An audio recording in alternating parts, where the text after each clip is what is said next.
Los días jueves tenemos este espacio llamado Comunidad Vitality, en donde compartimos charlas con personas relacionadas con nuestro deporte, con la vida sana. Hoy es el caso de un psicólogo deportivo, es el caso de Sebastián Blasco. Sebastián, ¿cómo estás? Vamos a hablar hoy de hábitos, ¿te parece?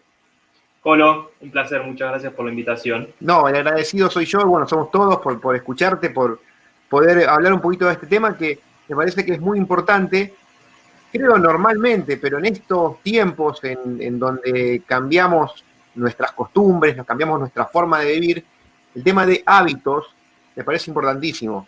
Quiero tener tu punto de vista, quiero que nos cuentes qué son los hábitos, cómo podemos lograrlos y cómo podemos ponerlos a nuestro favor y cómo podemos lograr estos hábitos buenos que nos ayuden en la vida. Totalmente de acuerdo. En primer lugar, remarcar que los hábitos en esta etapa de cuarentena son vitales, trascendentales. El hábito nos ordena, nos estructura, nos da un anclaje y un soporte desde el cual podemos emanar un comportamiento espontáneo, ¿no? A diferencia de lo que solemos creer, la creatividad, la espontaneidad solamente surge cuando está internalizada previamente esa estructura, ese hábito que se fomenta a través de mucha perseverancia, sacrificio, dedicación, ¿no? Algo muy importante tener en cuenta en el mundo deportivo es que los hábitos son no solamente adecuados, sino necesarios, ¿no? No podemos hablar de un deportista de elite sin tener en cuenta justamente su habituación de cierto tipo de conducta y comportamiento. Desde lo que come, desde lo que duerme, lo que estudia, lo que entrena, tiene que tener una estructura, un orden para poder soportar tanta exigencia que le demanda el mismo deporte, ¿no? Y acá hay una teoría muy interesante que es la teoría del 1%, ¿no? Los grandes cambios no se gestan con grandes modificaciones, sino con pequeñas modificaciones en muchas áreas. Si yo puedo mejorar un 1% mi alimentación, si puedo mejorar un 1% mi sueño, si puedo mejorar un 1% mi entrenamiento, mi capacidad aeróbica, etcétera, mejoré un gran porcentaje y ahí tiene una gran modificación, un gran cambio. Entonces se trata de pequeñas modificaciones para poder gestar grandes cambios, y eso se trata en los hábitos. Son estructuras, anclajes, soportes que me ordenan y que me ayudan a tener una anticipación a algo que se va a gestar por delante, ¿no? A veces se habla del tiempo, de cuánto hay que sostener una conducta en el tiempo para que se transforme en hábito. Desde la psicología hay algo de eso, hay un parámetro de decir a partir de ahora es hábito y hasta ese momento no lo es. A ver, hay muchas teorías, hay una que no está directamente relacionada con el hábito, pero que sí tiene que ver con la adquisición del talento, que habla de 10 años. Para poder adquirir talento en algo específico, lo que yo quiera, se requieren más o menos 10.000 horas de entrenamiento, que equivalen a 10 años exhaustivos en algo puntual, ¿no? De esa forma voy a poder adquirir talento. Ahora, el hábito es mucho más cercano, si no nos queda como muy lejos, ¿no? Pensar en 10 años, y creo que lo podemos automatizar rápidamente. En cuestión de semanas podemos generar hábitos, y tiene que ver con esto, con pequeñas modificaciones para poder gestar grandes cambios. Los hábitos tienen también mucho vínculo con lo que son los rituales en el deporte. Polo, si vos ves sacar, por ejemplo, a Nadal y lo analizás de la psicología clínica, dirías que tiene un TOC, trastorno obsesivo compulsivo, ¿no? Ahora, si lo vemos desde el área psicológica deportiva, vamos a dar cuenta que ese tipo de conducta que él realiza previamente un saque tiene una impronta y tiene también una funcionalidad y tiene que ver con un ritual. Y este ritual justamente lo que hace es anclar sus niveles de concentración, anclar su autoconfianza, anclar su activación fisiológica para poder refocalizar en momentos claves del partido, ¿no? Y esto también tiene que ver con esto, con las rutinas, con los hábitos que nos ordenan y que nos ayudan de alguna forma a poder estar en una zona óptima de funcionamiento, ¿no? Muchas veces cuando elongamos previo a una competencia deportiva, además de tener un correlato, un componente fisiológico, tiene un correlato psicológico, porque esa rutina previa que establezco me focaliza, me concentra, me ordena y me brinda autoconfianza para poder afrontar mi competencia. Entonces los hábitos son muy necesarios. Tal vez la familia del deportista vea como cierta rigidez o vea que estas cuestiones están como muy estereotipadas. En realidad son importantes para el deportista tener cierto orden mental con estos hábitos. Mira, no, yo hoy tengo que comer de esta forma, a esta hora, tengo que ir a dormir de esta forma. Ahora, el problema es cuando el costo que pagamos por esos hábitos y por esas rutinas son muchas veces la desconexión con nuestro entorno. Entonces, como todo en la vida, me parece que tenemos que tener un equilibrio óptimo entre el hábito, que es autorreferencial y tiene que ver justamente con algo autocentrado en mí, más la conexión con el entorno. Porque si no, a veces corro el riesgo de poder correrme del contexto y parecer demasiado omnipotente o narcisista, ¿no? Mientras te escuchaba hablar, pensaba en algo, en este tiempo que hemos pasado, estos últimos meses de confinamiento en muchos lugares. Por lo menos a mí me ha pasado que traté de buscar algunos o afianzar algunos hábitos que quería incluir en mi vida. Esto de, por ejemplo, hacer ciertos tipos de rutinas de estiramientos musculares que no los hacía, hay un montón de cosas más, trabajos de fuerza, hacer entrenamientos de ciclismo dentro de casa en el rodillo, que me pareció un buen hábito empezar el día así. Y me ponía a pensar si en realidad no puede llegar a haber algo tal vez algún mecanismo de defensa que haya activado mi cuerpo para decir, me meto en este hábito por ahí para escaparme de alguna cosa que no me está dejando muy tranquilo a nivel emocional en la cuarentena. ¿Puede haber algo de esto? ¿Los hábitos también nos ayudan a escaparnos a veces de esos problemas o esos nudos que tenemos emocionalmente? Sin duda. Y de alguna forma, y esto es una opinión totalmente personal, ¿no? Creo que ciertos escapismos cotidianos no son malos, hasta inclusive pueden llegar a ser necesarios, ¿no? Cuando veo una peli, se genera un hábito, bueno, a la noche me pongo a ver una peli, un ratito de tele, es un hábito que también tiene una cierta funcionalidad de escaparme, para desconectarme tal vez de tanto grado de ansiedad, de angustia, etc. Entonces, una vez más lo mismo, estar demasiado conectado conmigo mismo y con el entorno y con todo lo que está pasando puede ser peligroso, porque estoy como hiper racionalizando, pensando, rumiando mentalmente lo que me va sucediendo, y estar muy desconectado corres el riesgo de perder contacto con la realidad y desestimar lo que sucede internamente y hasta también con el otro, ¿no? Entonces me parece que siempre y cuando tengamos claridad mental de para qué y por qué hacemos lo que hacemos, no hay ningún riesgo, ¿no? Entonces, ciertos escapismos que a veces pueden llegar a ser hábitos internalizados tienen una cierta funcionalidad, no son necesariamente malos. Ahora el problema es cuando eso se convierte en algo totalmente rígido, ¿no? Esto para que lo tengamos súper en claro. En psicología, cuando hablamos de algo rigidizado, ahí hay un problema, ¿no? Si hay algo que es dinámico, que fluctúa, bueno, eso es sinónimo de salud. El movimiento es salud. Bien. Y hablando de movimiento, también quería llevarte para el lado de las recompensas que a veces tenemos en ciertos hábitos. Desde la plataforma de Vitality hay, por ejemplo, una serie de premios para quienes tienen hábitos saludables. Quiero saber tu opinión acerca de esto. ¿Cómo trabaja esto en la psicología, esto de tener un premio tangible por crear un hábito? Está buenísimo y hay programas específicos que tienen que ver bien con la psicología más bien conductista, donde el sistema de incentivos tangibles e intangibles pueden actuar para favorecer una conducta deseada, ¿no? Y tienen una función y tienen también un cierto grado de eficacia. Mira, tiene que ver con la motivación. La motivación es un concepto dinámico, tiene que ver con lo que a vos te impulsa, lo que a vos te moviliza. De hecho, la palabra motivación proviene del latín movere, que significa movimiento. Y hay dos tipos de motivaciones, una interna, intrínseca, y una extrínseca, ¿no?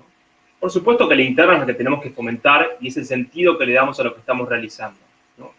Cuando lo que yo encuentro como recompensa en mi actividad deportiva tiene que ver directamente con lo que me ofrece ese deporte, la realización personal, el estado de salud. Bien, ese es el motor interno y tiene que estar. Ahora bien, muchas veces también es importante apoyar esta motivación intrínseca con motivos externos que el deporte ofrece. Por ejemplo, la fama, el reconocimiento o estos incentivos tangibles como pueden llegar a ser premios, que sirven muy bien para poder sostener la motivación cotidiana, ¿no? La básica está arraigada en lo interno. Ahora, la cotidiana, bueno, ¿por qué me voy a levantar hoy a las 7 de la mañana a correr cuando me puedo seguir durmiendo en mi cama muy tranquilo? Tal vez ese incentivo tangible extrínseco sirve para poder sostener esa motivación cotidiana y retroalimentar la interna. Una problemática muy saliente en torno a la motivación es cuando solamente me guío por lo de incentivo tangible externo, y esto suele pasar mucho con los deportistas tal vez ya destacados, Sí, los que han profesionales, digamos. olvidado, claro, los Claro. profesionales, han olvidado el motivo interno, ese divertimento, Exacto. ese disfrute de para qué y por qué están haciendo lo que están haciendo. Entonces, el trabajo muchas veces del psicólogo deportivo es reconectarlo con aquel niño que realizaba la actividad simplemente por el disfrute, ¿no? Exacto. Pero Y se sí, ve es mucho, muy se ve útil mucho. esto. Se ve mucho en deportistas profesionales de diversas disciplinas, en notas que le hacen, sobre todo cuando ya están retirados, que dicen yo no disfrutaba más, sufría. Como hemos dicho muchos tenistas, por ejemplo, que han Claro, dicho no quiero saber más nada con esto, me va son, bien, trabajo, me pagan bien, pero ya no lo disfruto para nada y bueno, sí, me suena mucho eso. uh-huh. Sebastián, hablemos un poquito para cerrar, un poquito de motivación también en estos días, como hablabas, en donde nos han cambiado las reglas. Está buenísimo esto de motivarnos con los que corremos, por ejemplo, con las competencias, con las carreras, así seamos amateurs, ¿no? Todos queremos ir a la próxima carrera, a buscar una marca personal o a la satisfacción personal de decir cumplí con un 10 kilómetros, con un 5, con un 21, un 42, tengo la medalla de finisher, pero eso no lo tenemos ahora. No. Entonces, ¿cómo podemos hackear ese Uh-huh. mecanismo de por ahí de auto boicot y decir, ahora que no tengo esa motivación que era la que me acompañó durante tanto tiempo, eh, ¿cómo hago para hackearlo y salir a entrenar y seguir activo? Lo hemos conversado en alguna otra oportunidad y lo voy a reiterar porque me parece muy importante. Lo primero es aceptar y duelar, ¿no? Todo lo que yo no puedo hacer en este momento. Entonces, hay un trabajo de duelo interno que tengo que realizar y muchas veces ese trabajo de duelo me implica estar mal, estar desmotivado y creo que es algo que tengo que permitirme internamente. Ese es como el primer paso y el más importante, ¿no? Estamos viendo en este momento cómo muchas veces, frente a esta falta de zanahoria en la semana, en el mes, mi motivación decae y no tengo que apretar los dientes y bueno, decir, no, tengo que estar motivado. No, bueno, acepto que estoy falto de motivación. Y el segundo paso es, bueno, ¿cómo me reinvento? ¿Cómo puedo creativamente poder posicionarme otros desafíos sabiendo que no va a ser igual, que va a ser diferente, pero que de todas formas tengo oportunidades para poder realizarme internamente? Y ahí toqué motivaciones de desempeño. Tenemos dos tipos de motivación. De desempeño, depende absolutamente de mí, y son marcas personales. Y tengo motivaciones de resultado, que son más bien competitivas, que hoy aparentemente no están pudiéndose realizar, ¿no? Claro. Entonces me centro en lo que está bajo mi órbita, en mi microcosmos, mi micromundo. Bueno, y en mi microcosmos hay muchas cosas que sí yo puedo, de mi propia percepción de control, poder afrontar. Mejorar ciertas marcas, ciertos parámetros, cierto tipo de pliegues, alimentación, descanso, lo que fuese, ¿no? Y para eso es muy importante entonces, yendo a lo que es programa de metas, escribirme mis metas y que puedan llegar a ser constatadas en un entorno a ser cuantificadas. Bueno, ok, me posiciono esta meta de desempeño en este tiempo, bueno, a ver si la puedo llegar a cumplir. Las metas son horizontalidades, expectativas que yo me impongo para que me orienten en su búsqueda y en esa orientación para poder cumplir esa meta que me posiciono, tengo que implicar mi vigor y en ese vigor me trasciendo a mí mismo y de esa forma me realizo internamente. Así que el deporte puede llegar a ser un lugar de sentido en mi propia existencia a través de trascenderme internamente en algo mucho más grande que yo mismo y de esa forma, como consecuencia, sentirme realizado. Bien, me das pie ahí para hacerte una pregunta y cerrar ya esta charla por hoy acerca de esto de trascender. Yo tengo una visión personal, quiero saber si pensás lo mismo, si compartimos o no y por qué, acerca de esto de compartir nuestros entrenamientos, nuestras actividades físicas en las redes sociales. Las redes sociales muchas veces, sobre todo ahora en estos tiempos que han salido algunos documentales, por ahí son bastante demonizadas, creo que también tienen sus razones para hacerlo, pero creo que también hay cosas que son positivas en esto de compartir nuestra parte de nuestras vidas, nuestros logros en las redes sociales, o nuestras metas también en las redes sociales. Y una de las partes que tiene de positivo es esto de comprometernos públicamente a una determinada meta, que puede ser, no sé, yo que correr una maratón determinada, correr la maratón de Buenos Aires el año que viene, y que mientras más gente la sepa, a mi meta, más como voy a estar más comprometido con eso. ¿Crees que esto tiene algo de positivo o también es algo más de lo negativo de las redes sociales? Mira, me parecería imprudente de mi parte demonizar a la red social. Yo creo que depende de la utilidad que le demos, puede ser algo benéfico que posiciona a la persona en el centro de la escena o no, ¿no? Y como recurso es muy útil. De hecho, si no fuese por la tecnología y las redes sociales, no estaríamos dialogando vos y yo. Exacto. Yo no podría estar trabajando en este momento, como muchas otras personas, y también estaríamos exentos de poder estar en contacto con las personas que hoy, mal que mal, no es lo mismo, pero es lo que hay, podemos seguir manteniendo un contacto. Cada vez que yo veo que un amigo, ¿sí?, comparte, por ejemplo, una historia de superación personal deportiva, yo puedo tomar conocimiento de eso, de su propia vida, de lo que está realizándose y ponerme feliz por lo que él está realizando. Entonces, en primer lugar eso, me permite seguir en contacto. Y en segundo lugar, sí, lo que decís también tiene una cierta adherencia, ¿no? O sea, el que vos te comprometas frente a otras personas de tu entorno con las cuales tenés cierta afectividad y vínculo en una meta que te posicionás, hace que te puedas orientar esa meta con mucho más fuerza para mantener tu coherencia interna, ¿no? Entonces, por dos motivos me parece que está bueno, siempre y cuando nos podamos correr de esa mirada, ¿sí?, que muchas veces nos termina fagocitando. Exacto. Una vez más, el tema del equilibrio, la distancia óptima. Ese es el desafío, creo, más difícil de la existencia, ¿no? No se trata de polarizar, sino justamente de encontrar ese equilibrio entre las cosas que nosotros queremos. De acuerdo 100%, porque también ahí entran las partes del ego y todo, y lo que mostramos. Y bueno, yo trato de correrme un poquito de eso y no hacer el foco en la cuestión egocéntrica, de decir, voy a hacer esto, o tengo la medalla y te la muestro, sino de decir, bueno, es una forma de comprometerme y de compartir algo, y también, ¿por qué no? Quizás, como decís, hasta de motivar a otras personas. Cuando otras personas pueden ver que uno se está moviendo, digo, por ahí tal vez les pica un poquito el bichito y dicen, yo también quiero. Así que a mí me parece interesante esto de compartir por lo menos la actividad física y los objetivos. Y como decís vos, nos guste o no nos guste, tenemos que aceptar la realidad que se impone. Y hoy las redes sociales, como también muchas personas que tienen cierta visibilidad, tienen la responsabilidad de poder actuar acorde a esa visibilidad que tienen. Entonces, lo que dicen, lo que no dicen, lo que hacen y lo que dejan de hacer, tiene un impacto sustancial en el otro.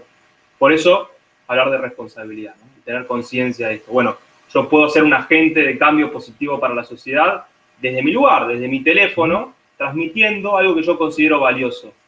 Y eso es muy importante. Sebastián, se nos hace larga la charla, ya podemos hablar horas, pero vamos a cortarlo acá, y si te parece, en algún otro momento volvemos a molestarte para charlar de otros temas relacionados con esto de la psicología deportiva. ¿Te parece?